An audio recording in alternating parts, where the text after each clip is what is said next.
ہمارے بدن پہ اتنے بال نہیں ہیں جتنے رسول اللہ کے احسانات ہیں۔ ہمارا ایک ایک بال قرض رسالت میں جکڑا ہوا ہے۔ خدا شناسی تو بڑی دور کی بات ہے، ہم خود شناس بھی نہیں تھے۔ ہمیں تو اپنے آپ کا بھی نہیں پتا تھا کہ ہم کون ہیں۔ اور مجھے بتاؤ، جس کو یہ بھی نہ خبر ہو کہ میں کون ہوں، اس کے پلے ہوتا کیا ہے؟ اقبال نے کہا تھا نا، اپنے من میں ڈوب کر پا جا سراغ زندگی، میرا نہیں بنتا تو نہ بن، اپنا تو بن۔ اور یہ اپنا بھی نہیں تھا، اسے پتہ ہی نہیں تھا، اسے شعور ذات ہی نہیں تھا، اسے خود آگہی کا نور ہی نصیب نہیں ہوا تھا۔ تبھی تو انسان ہو کے، اشرف المخلوقات ہو کے، درختوں کو، پتھروں کو، حشرات الارض کو، چوپایوں کو اپنا معبود سمجھتا تھا۔ انسان کی پیشانی کہاں کہاں رسوا نہیں ہوئی، درختوں کی جڑوں کو اس نے سجدہ کیا ہے۔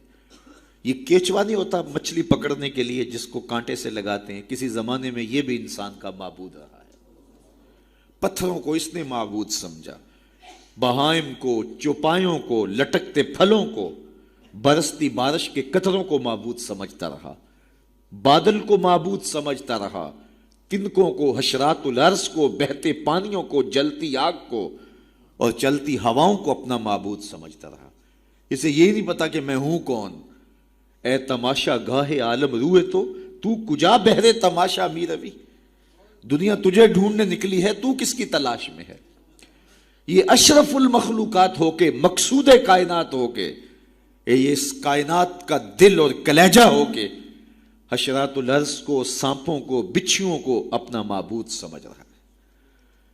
یہ تو میرے حضور نے بتایا، یہ تیرے معبود نہیں ہیں، تیری دہلیز کے نوکر ہیں۔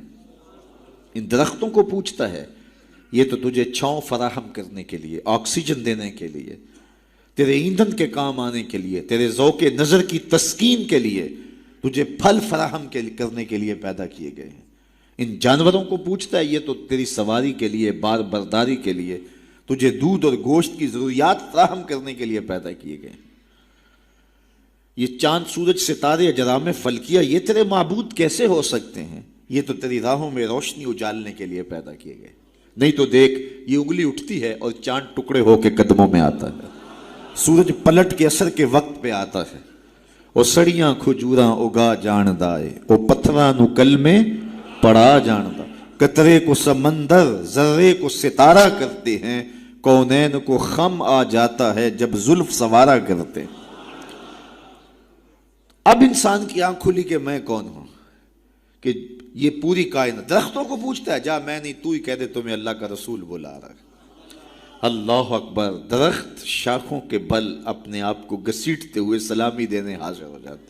حضرت یعلا بن مرہ کہتے ہیں کہ ایک سفر سے واپسی تھی، راستے میں قیام ہوا تو حضور استراحت فرمانے لگے، تو میں حضور کے پہرے کے لیے کھڑا ہو گیا۔ دور صحرا میں ایک درخت تھا، وہ ہلنے لگا، پھر جڑوں سمیت اکھڑا اور شاخوں کے بل اپنے آپ کو گھسیٹتا ہوا میرے برابر آ کے کھڑا نہیں ہو جاتا۔ میرے لیے بڑی حیرت کی بات تھی، لیکن کوئی تھا نہیں کہ جس سے بات کروں۔ خیر تھوڑی دیر کے بعد وہ اپنی جگہ سے چلا اور جہاں سے اکھڑا تھا وہیں جا کے نصب ہو گیا۔ حضور بیدار ہوئے تو سلام عرض کرنے کے بعد میں نے پہلی بات یہی عرض کی، میں نے کہا حضور، وہ سامنے والا جو درخت ہے تھوڑی دیر قبل اپنی جگہ سے اکھڑا تھا، شاخوں کے بل اپنے آپ کو گھسیٹتا ہوا یہاں آیا، رکا، جھومتا رہا، پھر واپس چلا گیا۔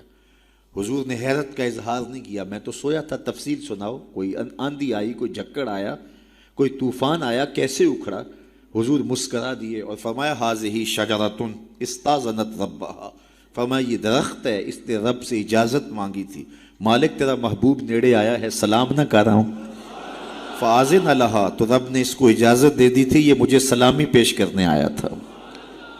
تو پوری کائنات تو ان کے حسن کا طواف کرتی دکھائی دیتی ہے۔ وہ انگلی اٹھاتے ہیں، چاند کے ٹکڑے ہوتے ہیں، سورج پلٹ کے اثر کے وقت پہ آتا ہے، درخت کلمہ پڑھ رہے ہیں، کنکر بول کے گواہیاں دے رہے ہیں۔ اب انسان کی آنکھ کھلی کہ میں جن کو معبود سمجھتا تھا، یہ تو ہمارے گرد طواف کر رہے ہیں۔ اب اس کی آنکھ کھلی، اب شعور سنبھلا، اور اب وہ سمجھنے لگا کہ میں کون ہوں، اپنی حیثیت سے اب آگاہ ہوا۔ اللہ اکبر! بے خبر تو جوہر آئینہ ایام ہے، تو زمانے میں خدا کا آخری پیغام ہے۔ اسے اب اپنی ذات کا شعور ہونے لگا۔ خود سے ملاقات ہی تب ہوئی جب حضور تشریف لائے۔ تو راز کن فقاں ہے، اپنی آنکھوں پر آیا ہو جا، خودی کا رازداں ہو جا، خدا کا ترجمہ ہو جا، خودی میں ڈوب جا غافل، یہ سر زندگانی ہے، نکل کر حلقہ شام و سحر سے جاویداں ہو جا، مسافے زندگی میں سیرت فولاد پیدا کر، شبستان محبت میں حریر و پر نیا ہو جا، گزر جا بن کے سیلے تند رو کو ہو بیاباں سے، گلستان راہ میں آئے تو جوئے نغمہ خاں ہو جا، تیرے علم و محبت کی نہیں ہے انتہا کوئی، نہیں ہے تجھ سے بڑھ کر ساز فطرت میں نوا کوئی۔ اسے اب پتہ چلا، اپنی ذات کی شناخت اب ہوئی۔ اللہ اکبر، کانپتا ہے دل تیرا اندیشہ طوفان سے کیا، ناخدا تو، بحر تو، کشتی بھی تو، ساحل بھی تو، دیکھ آ کر کوچائے چاکے گریباں میں کبھی، کیس تو، لیلا بھی تو، صحرا بھی تو، محمل بھی تو، وائے ناکامی کہ تو محتاج ساکی ہو گیا، میں بھی تو، مینا بھی تو، مستی بھی تو، حاصل بھی تو، آہ کس کی جستجو آوارہ رکھتی ہے تجھے، راہ تو، رہرو بھی تو، رہبر بھی تو، منزل بھی تو، بے خبر تو جوہر آئینہ ایام ہے، تو زمانے میں خدا کا آخری پیغام ہے۔ تو اب انسان کو اپنی ذات کا شعور ہوا۔ خدا شناسی تو بڑی دور کی بات ہے، میں کہتے ہیں انسان کی اپنی ملاقات اپنے آپ سے تب ہوئی جب حضور آئے، خودی کا شعور تب ملا جب حضور آئے، من سے آگہی تب ہوئی جب حضور آئے۔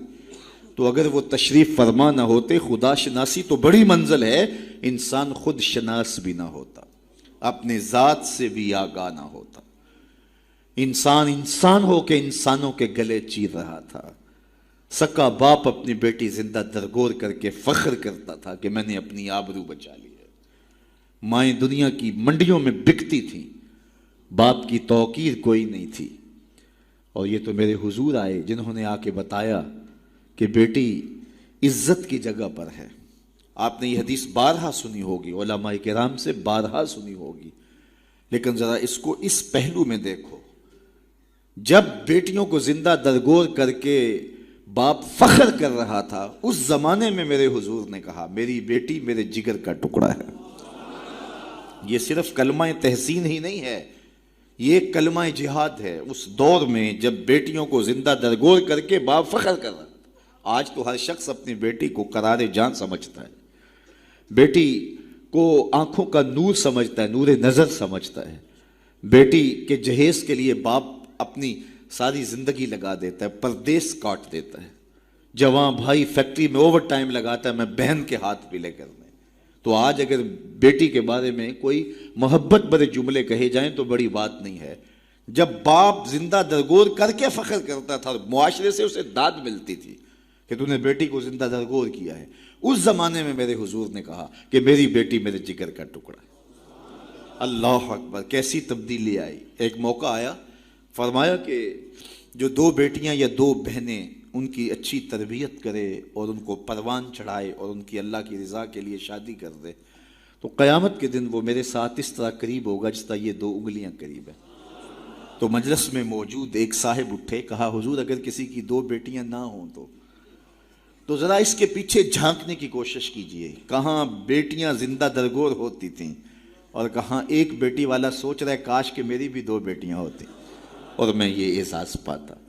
تو یہ معاشرے کو ایک رنگ دیا، معاشرے کو ایک آہنگ دیا، خدا شناسی بھی دی، خود شناسی بھی دی، انسانی حقوق جو پامال ہو رہے تھے ان کو بحال بھی کیا۔ انسان اپنی عزت برباد کر رہا تھا، اجرام فلکی اور مظاہر فطرت کے سامنے ان کے چرنوں میں جھک کر کے اس کو اس کی خودی کا سبق دیا کہ تو کون ہے اور کہاں کھڑا ہے۔ ایک شخص ایمان لانے کے بعد حضور کی خدمت میں حاضر ہوا اور کرتا ہے جاہلیت کے زمانے کی دو باتیں ہیں، ایک یاد آتی ہے تو ہنسی نہیں رکتی اور ایک بات یاد آتی ہے تو آنسو نہیں تھمتے۔ کہا وہ کون سی دو باتیں ہیں؟ کہا وہ بات جو یاد آئے تو ہنسی نہیں رکتی وہ یہ ہے کہ میں ایک لمبے سفر پہ گامزن تھا، میں نے سفری معبود پتھر کا بنا ہوا ایک بت بھی اپنے سامان میں باندھ لیا کہ راستے میں پوجا پاٹ بھی چلتی رہے گی، لیکن جب سامان اٹھایا تو سامان بہت بوجھل تھا، میں نے سوچا کہ یہ تو میں اپنے ہی معبود کے بوجھ تلے دب کے رہ جاؤں گا، تو میں نے اس کو نکال دیا اور آٹا یا ستو گوندھ کر کے میں نے ایک چھوٹا سا معبود تیار کیا اور اس کو دھوپ میں رکھ کے خشک بھی کر لیا کہ مزید ہلکا پھلکا ہو جائے، اور اس کو اپنے سامان میں اپنے ساتھ رکھ لیا۔ پوجا پاٹ بھی چلتی رہی. خیر جو میرا اندازہ سفر تھا توشہ سفر بھی میں نے اس کے مطابق لیا تھا.